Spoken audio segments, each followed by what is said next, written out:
Today I'm working on the fueling issue for the Rado 739cc engine in my Chinese mini skid steer. A lot of people say that you have to put a fuel pump in, which I have here, to replace this one here, which is some type of like vacuum activated whatever. Comes off the top of the motor over there, the line. I thought maybe this was a fuel line going into like a bowl of the carburetor, but the arrow on this was backwards. And then you can take a peek around the back side of the motor over here with the light, and there's actually, you'll see a fitting on top of the motor back there. So that is just some type of breather or vacuum that the engine creates when it's running to spin this to pump fuel. So fuel comes up from the gas tank, comes in to this, which is attached up underneath your filter element, runs across, feeds in, this propels it, spins, pumps into the carburetor up top.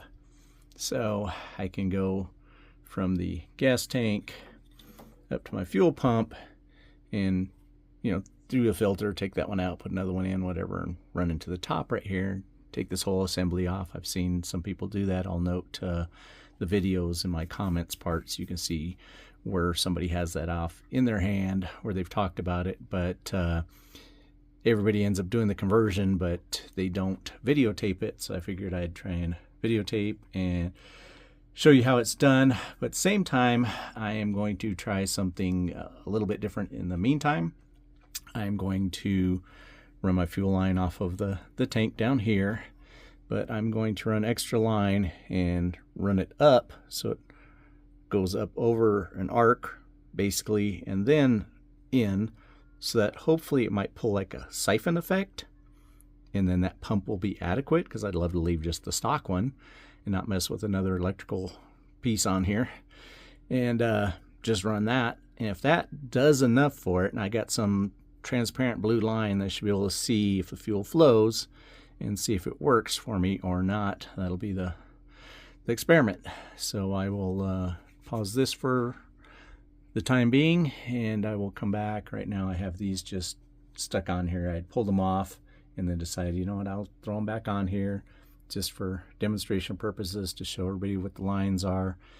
And then I'll run that other hose, and then I'll do a little video on that, see if that works. If it's a failure, I'll say it's a failure in that part, and then we'll go to the addition of the actual fuel pump.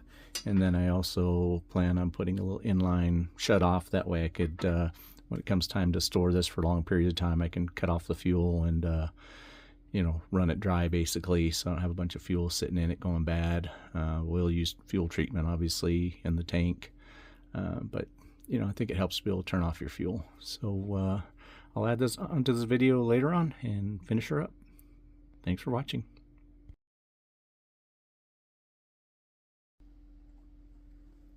Continuing my video on the fuel line swap over on the mini skid steer.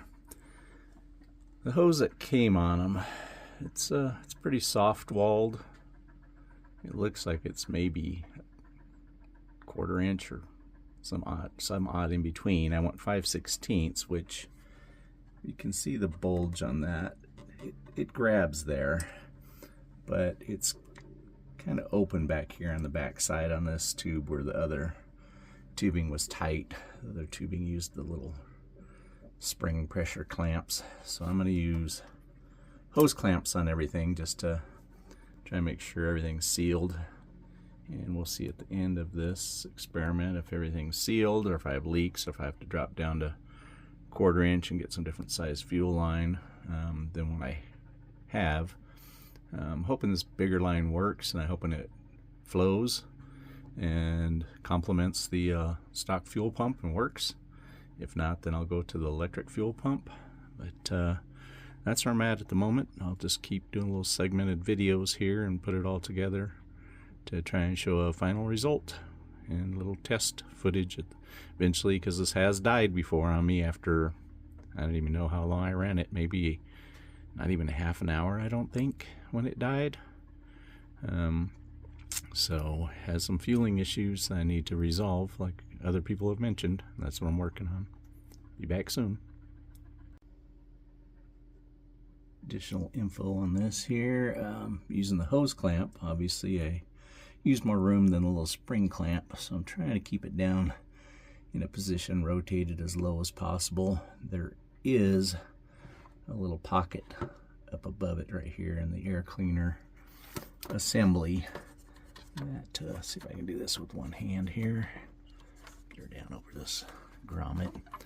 But, you know, take some pressure. The screws should hold everything down and seal, but it's definitely pushing on it under there. I can feel it. Feel a little resistance. I don't think it'll be an issue. We'll have to make sure it seals. Don't want to suck any dirt in there. But so far that's where I'm at. Just want to point that out, that you really have to, if this works out, got to be really aware of where this is positioned. You can't rotate it at the top. If you try and rotate it underneath, then you're out too far on the nipple. It hits this other structure back there. See if this thing will focus there. Struggling to focus on it, but there's not a lot of room to work with. Hopefully it works out. Fitting this fuel line. It's obvious this is not as flexible as the rubber line. May not be the ideal choice, but it's struggling to make the bend that the other one made to go through this grommet right here on this tab on the fuel pump bracket. So I don't want to pinch that down. I'd rather have like more of a relaxed arc. So I think what I'm going to do is try and bend this bracket over a little bit and see if I can relax that arc a little bit, and then run it up to the, out of the frame here, run it up to the top of the carburetor there. We'll see how that goes. So on this bracket, I laid it out more, but then I brought the end back. And that's going to be pretty good alignment. Pinched the hose down just slightly, but it seems like the more I kind of work it, pinch it here, it's retaining its shape, and because it's bigger diameter to begin with, hopefully it doesn't cause an issue. It'll have better flow than the stock stuff. We'll see. Just keep going little segments here and showing what I'm doing to try and get to a finished product at the end that's hopefully successful. Now from the fuel pump, actually this is coming inbound from the tank. It goes right there, goes through those little tie down things back there. But this hose has a special little S-bend in it, or Z-bend basically, that this clips up into the bottom of the air filter assembly. And I'm not gonna try, or I know I won't be successful with trying to make an S-bend out of this hose here. You start trying to bend it too much and it's just gonna kink and kink. So I think I'll just flow out of that, go out of this tie down here, come outbound here and put the filter in. Maybe zip tie that up into the bottom of the air filter assembly. Don't know, whatever holds it stable. It's pretty stable right now where it's at, and it's actually, the routing wouldn't be bad from there. Goes down to the tank down below where I had already put another filter in line. So some little concessions to be made for sure, running a different style of fuel line that's not as flexible. Okay, got my fuel lines ran for the initial experiment. Had one little foobar piece that I cut that I thought I was matching up to another line, and totally failed. So my plan was to get this looped up high enough to hopefully create like a suction, come over the top and down to that fuel pump, and try and keep things running that way for the most part. Instead of going to a fuel pump, which the fuel pump, my plan was to probably mount it up off of the holes back there. So I will definitely need more fuel line if this doesn't work out and I have to run that pump. I bought 5 feet of it. It was like a pre-measured amount off of Amazon, and it wasn't enough. And boy, was this stuff a pain to work with. I had to lay it out in the sun and put weight on it and try and get it to straighten out. It had just perma curl in it that I had to fight. It wasn't too bad by this morning. Sat out all day yesterday. trying to stretch it out, straighten it out. Looked up online if there was different ways to heat it up or do anything with it, and you know, there's nothing really. They say once you start running fuel through it and everything, it'll kind of relax. We'll see what happens there, but it's on there. And before I put the rest of it back together, I think I'm gonna try and fire it up, see if I can see the fuel flowing, see if there's any leaks or anything. I got one connection here with just a pinch clamp, because I ran out of hose clamps. I need to get more hose clamps. We'll see. I'll continue in a little bit.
Well, I think I'm going to wrap up this video at this point. I was showing you the flow.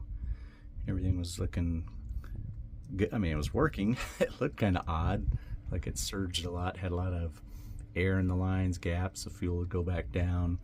I was forgetting, or I'd noted that I need one more hose clamp for there to make everything with hose clamps instead of the pinch clamps, but then I was also forgetting that I decided to put a inline fuel shutoff here that I can actually reach through the little cutout that's for my gas cap. So I need a couple more hose clamps for that anyway, and I just need to stock up on extras.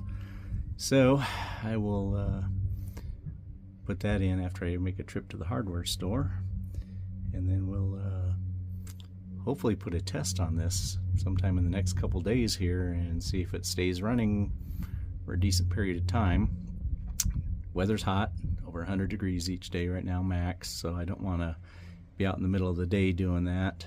I'll probably have to do an early morning test when it's about 70 or so, just to try and not punish this too much. Still need to break in the motor. Doesn't have much time on it yet. I think I'll leave the housing off the front here just to be able to see everything, monitor everything, and I'm not gonna do a whole lot with it where I get a bunch of dirt in here until I'm sure it's working.